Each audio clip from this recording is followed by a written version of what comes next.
Hey guys, Ronnie Chavez here, and today's tutorial is going to be on striding. Similar to precision jumping, but instead of jumping with both feet, we're taking off one step at a time. So it's a little bit more advanced depending on what you're doing it on, but all the same, it's fun and there's simple ways to learn how to do it. So let's get started. Depending on how big of stride jumps you're doing, it can really be a lot of impact for that single leg. And if your leg gives out on you while you're doing a stride jump, it can be bad news. So you want to make sure before actually doing them on handrails or ledges that you have the proper strength and explosiveness in your legs to do them. So to get started with that is really simple. You can start anywhere on flat ground. Here I'm in this parking lot with road lines, with parking lines. And I'm just going to use them to measure my precision and also just see how my jump is with them. So just like the precision jump, each step you're taking and each jump you're doing, you want to be very precise with your jump and then also controlling and spotting where your foot is landing.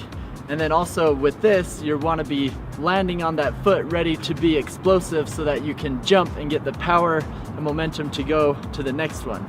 Because if you just jump like you're trying to just land on the first one, then you'll land it and kind of lose your momentum and stop. So you want to make sure you keep your momentum going, and often that means slightly over jumping it and getting just a solid push off of it as you go to the next one. So first thing, just start out practicing on flat ground with lines, cracking the sidewalk, or imaginary lines, whatever you can come up with.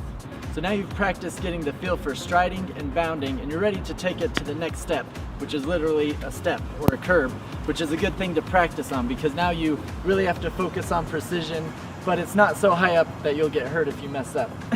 So starting out, you can practice by just taking a step back from one curb and then jumping to the other one step at a time. Then as you get comfortable with that, you can try and start jumping off the first jump to the next one.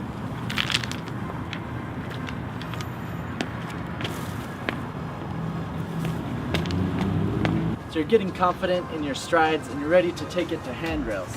Now I'd recommend that you already have basic precision jumping on handrails down before you start going for strides on it, because it's a lot more dangerous planting one foot on a handrail than with both feet. Always make sure that you check the grip of your shoe on handrails, because the grip can always be different. Sometimes they're slippery, sometimes they're grippy.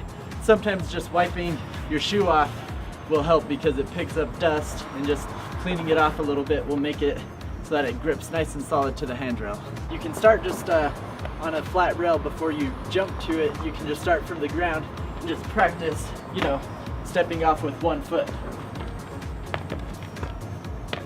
That way you get comfortable with your foot placement. You always want to try to aim for the ball of your foot on handrails, because if you're too far on your toes, then your toes can clip off, or if you're too far on your heel can slip off.